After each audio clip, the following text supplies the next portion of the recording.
खुदावंद यीशु मसीह के खूबसूरत नाम में आप सभी को सलाम जय मसीह की।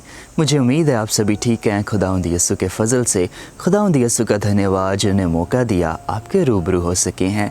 आज बहुत सारे लोगों की एक डिज़ायर है कि उनके पास प्रभु के वचन का रेवलेशन हो, प्रभु के वचन में से उनके पास गहरे भेद हो, और वो पूछते हैं कि हम किस तरह प्रभु के वचन में से गहरे भेदों को पा सकते हैं। आज हम बात करेंगे कि हम प्रभु के कलाम के गहरे भेदों को किस तरह पा सकते हैं। अगर हम प्रभु के वचन में मत्ती उसका 14वां चैप्टर 14th चैप्टर और उसकी 19th वर्स 19वीं आयत पढ़े तो प्रभु का वचन कहता है, तब उसने लोगों को घास पर बैठने को कहा और उन 5 रोटियों और 2 मछलियों को लिया और स्वर्ग की ओर देखकर धन्यवाद किया और रोटियां तोड़ तोड़ कर चेलों को दे दी और चेलों ने लोगों को। यहाँ पर जब 5000 मेल्स हैं और बहनें भी हैं, बच्चे भी हैं, मतलब बहुत बड़ी भीड़ है, और खुदावंद यीशु मसीह ने जब उन 5 रोटियों और 2 मछलियों के लिए शुक्रगुजारी की पिता की, तो खुदावंद यीशु मसीह ने उस भीड़ को खिलाने के लिए रोटियां अपने चेलों को दी। प्रभु का वचन कहता है उसने रोटियां तोड़ तोड़ कर चेलों को दी और चेलों ने लोगों को। ये जो कलाम है ये आत्मिक रोटी है।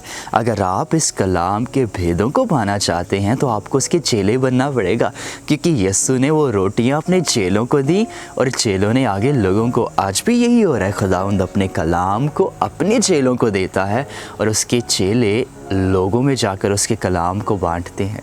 अगर आपके मन में ये डिज़ायर है कि आपके पास प्रभु के गहरे भेद हो तो आपको उसके चेले बनना पड़ेगा। उस समय चेलों ने अपनी प्रायोरिटी खुदा को दी। उन्होंने अपना घर परिवार सब कुछ छोड़ दिया और यीशु के पीछे चलने का फ़ैसला किया। आज आपको भी फ़ैसला करना है। अगर आप प्रभु के गहरे भेदों को पाना चाहते हैं कि मैंने अपनी प्रायोरिटी अपने खुदा को देनी है, इसका ये मतलब नहीं है कि आपने अपना घर परिवार सब कुछ छोड़ देना, उनके लिए आपने काम ही नहीं करना, अपनी फैमिली रन करने के लिए आपने अपना जॉब छोड़ देना। नहीं, अगर आपको खुदा अपनी सेवकाई के लिए बुलाता है तो फॉर श्योर सब कुछ छोड़ना पड़ेगा, पर आपने अपनी फैमिली का भी ध्यान रखना है, जॉब पर भी जाना है, पर आपने अपनी प्रायोरिटी खुदा को देनी है। आपने एक डेडिकेटेड लाइफ जीनी है खुदा के लिए। हालेलुया। उन चेलों ने कितना बड़ा सैक्रिफाइस किया था कि अपने परिवार को छोड़कर वह यीशु के पीछे चल रहे हैं। आज आपको अपना परिवार छोड़ने की ज़रूरत नहीं, पर आपको यीशु के पीछे चलने की ज़रूरत है।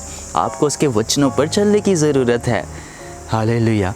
खुदावंद यीशु मसीह ने उन रोटियों को अपने चेलों को दिया। खुदावंद यीशु मसीह सीधा भीड़ को भी दे सकते थे, पर खुदावंद यीशु मसीह ने अपने चेलों को दी ताकि हमें खुदावंद यीशु मसीह ये बात सिखा सके। अगर आप इस कलाम के जो आत्मिक रोटी है, इस कलाम को पाना चाहते हैं, इस कलाम के भेदों को पाना चाहते हैं, इसे समझना चाहते हैं, तो आपको उसके चेले बनना पड़ेगा जो दिन रात उसकी सेवा में लगे रहें।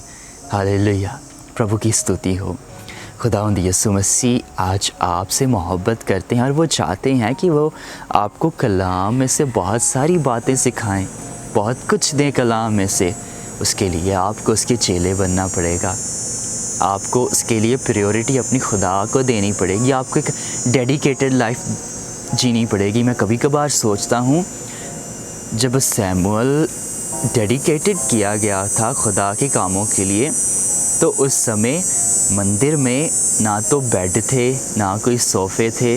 अपने घर पर वो फॉर श्योर बेड पर सोता होगा, पर जब वह खुदा के कामों के लिए डेडिकेटेड हो गया, कोई बेड नहीं है, ज़मीन पर सोना पड़ रहा है, पर उसने सैक्रिफाइस किया तो उसने खुदा की आवाज़ को सुना एक दिन, और एक दिन खुदा ने उसे पुकारा, हे सैमुअल, हे सैमुअल। क्या आप जानते हैं उसने बहुत सारे सैक्रिफाइसेस किए थे।